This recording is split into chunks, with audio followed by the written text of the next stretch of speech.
আজকাল বাড়িতে কেক বানানোটা একদম নর্মাল বিষয় হয়ে গেছে। কারণে অকারণে সবাই মোটামুটি বানাতেই পারে।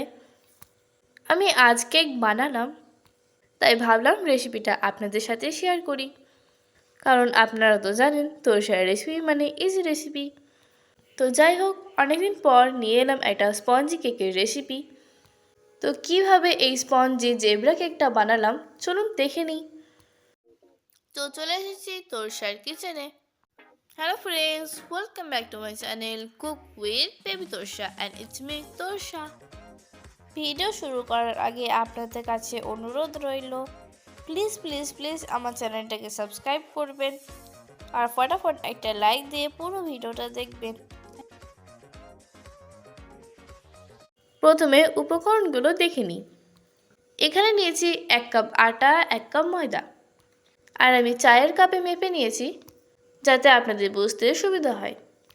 আপনারা কিন্তু শুধু ময়দা অথবা শুধু আটা দিয়ে করতে পারেন। আর নিয়েছি 1 কাপ চিনি, 2টো ডিম, ভ্যানিলা এসেন্স।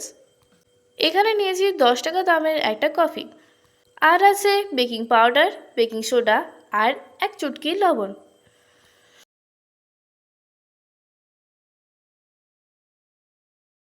তো প্রথমে চিনিটা পাউডার করে নিই, তাহলে মিক্স করতে টাইমটা কম লাগবে। এবার একটা বড় বাটি নিয়েছি। তো প্রথমে ডিম দুটো ফাটিয়ে নিচ্ছি। ডিমগুলো ভালো করে ফেটিয়ে নিচ্ছি।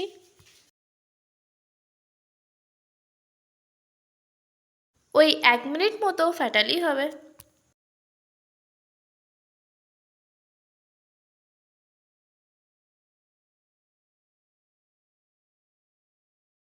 তো এই দেখেন ডিম ফেটানো হয়ে গেছে।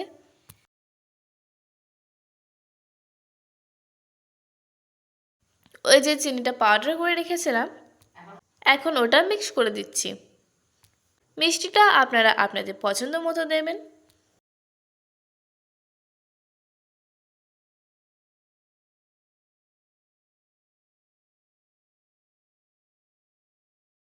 চিনি আর ডিম মোটামুটি 2 মিনিট মতো মিক্স করে নিচ্ছি।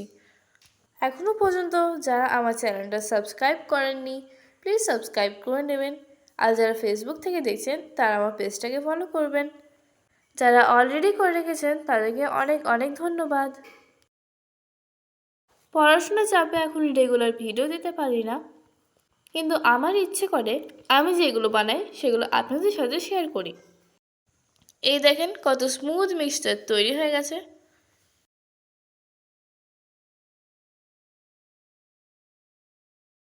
এবার একটা স্ট্রেনার রাখলাম। এখন এবার একে একে দিয়ে দিচ্ছি বেকিং সোডা, বেকিং পাউডার, লবণ,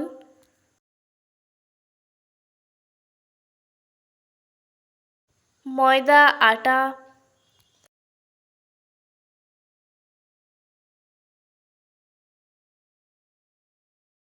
এবার ভালো করে চেলে নিচ্ছি। বর্ষাকালের দিন তো বুঝতেই পারছেন, এমনিতেও আটা ময়দা সবসময় চেলে ব্যবহার করতে হয়, তবে কেকের ক্ষেত্রে কিন্তু বারবার চেলে নেওয়া ভালো। তাহলে কেকটা স্পঞ্জি হয় আর খেতেও ভালো লাগে। সব চালা হয়ে গেছে। এই দেখেন লাস্টে যে দানা দানাগুলো পড়ে আছে, এইগুলো এবার ফেলে দিচ্ছি। ও আরও একটা জিনিস তো আমি দেখাতেই ভুলে গিয়েছিলাম, লাগছে 1 কাপ মতো সাদা তেল। এবার তেলটা এর মধ্যে ঢেলে দিলাম। আবারও খুব ভালো করে মিক্স করে নিচ্ছি। 5 মিনিট মতো মিক্স করেছিলাম, কিন্তু ভিডিওটা স্কিপ হয়ে গেছে। যাই হোক, যত বেশি মিক্স করবেন তত বেশি ফুলবে। কিছুটা মিশ্রণ কাপে ঢেলে নিলাম। কেন ঢেলে রাখছি সেটা আপনারা পরেই বুঝতে পারবেন। ওই যে কফির পাতাটা রেখেছিলাম, ওটাও তো একটু কাজ আছে। এবার বাকি মিশ্রণটার মধ্যে কফি পাউডার মিক্স করে দিলাম।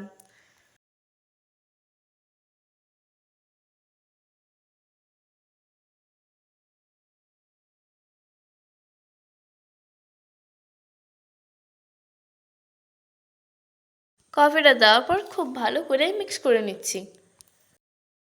তবে হ্যাঁ, আপনারা চাইলে কোকো পাউডার দিতে পারেন।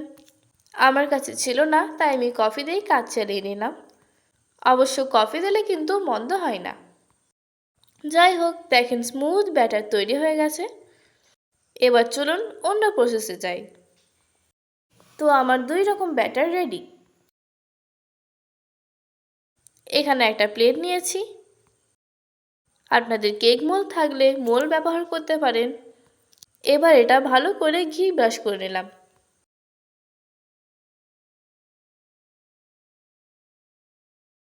একটা কাগজ লাগিয়ে দিলাম যাতে কেকটা সহজেই বেরিয়ে আসে। এবার নর্মাল ব্যাটারটা প্রথমে একটু ঢেলে দিলাম।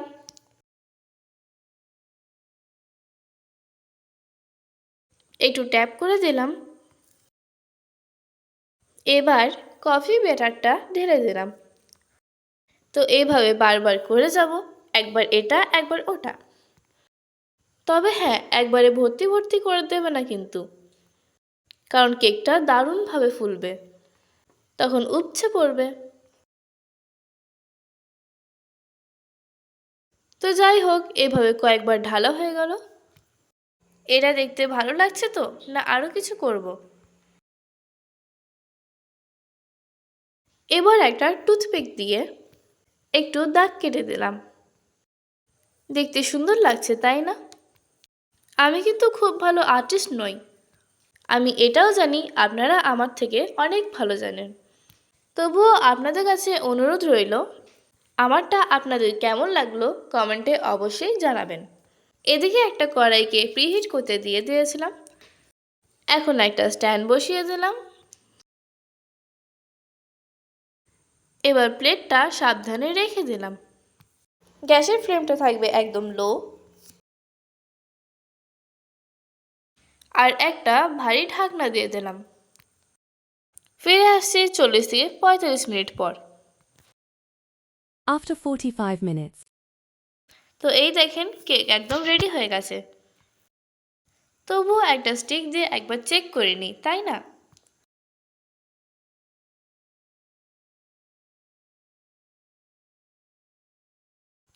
এই যে স্টিকটা ঢুকিয়ে দেখে নিলাম। এই দেখেন এর মধ্যে কিছু লেগে নেই, তার মানে কেকটা পারফেক্ট হয়েছে। এবার এটা ঠান্ডা হোক, তারপর আপনাদের কেটে দেখাচ্ছি।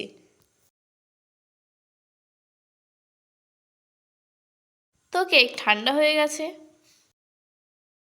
এবার সাইডগুলো ছুরি দিয়ে একটু কেটে দিই, তাহলে সহজেই বেরিয়ে আসবে।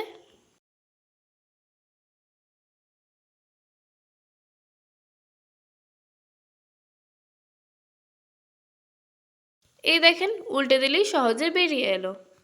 আর প্লেটের মধ্যে দেখুন কিছুই লেগেনি।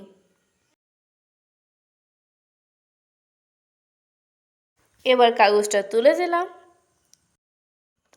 দেখতে কি লোভনীয়! আপনারা দেখে কতটা বুঝতে পারছেন জানি না, কেকটা সত্যিই দারুণ নরম এবং তুলতুলে হয়েছে। আমি যে পরিমাপগুলো বলেছি সেই মাপেই করবেন, দেখবেন আপনাদেরগুলো পারফেক্ট হবে। ওয়াও, কি সুন্দর হয়েছে! একদম স্পঞ্জি, নরম, তুলতুলে। দাঁড়ান কেটে দেখাই।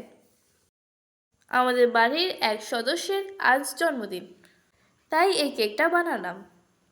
রেসিপিটা আপনাদের কেমন লাগলো অবশ্যই জানাবেন। আর ভিডিওটাতে অবশ্যই একটা লাইক দেবেন। আপনাদের এক একটা লাইক আমার কাছে আশীর্বাদের মতো।